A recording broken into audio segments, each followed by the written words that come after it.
Welcome to the banker lamp. Please enjoy the video. You start by inspecting the hat closely to know what you're fixing and why it failed. Once done, gather the essentials: a sharp needle, matching thread, fabric glue, straight pins, a small iron, and a towel.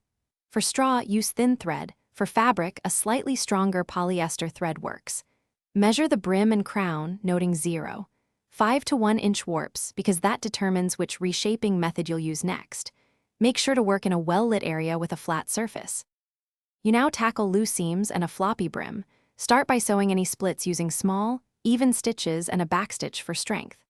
Next, reshape the brim. Produce steam from a kettle or iron and hold the hat 6 to 8 inches from the steam so fibers relax without getting soaked. Once pliable, mold the brim with your hands and clamp it with pins on a padded surface, using a towel to protect the hat. Let it cool for 10 to 15 minutes so the shape sets.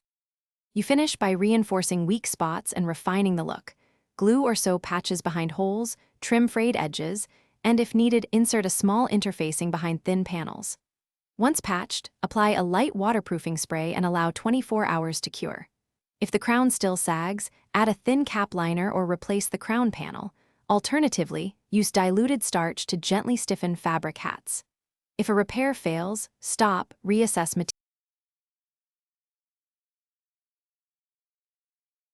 Thanks for watching. If this was helpful, leave a like and consider subscribing. See you next time.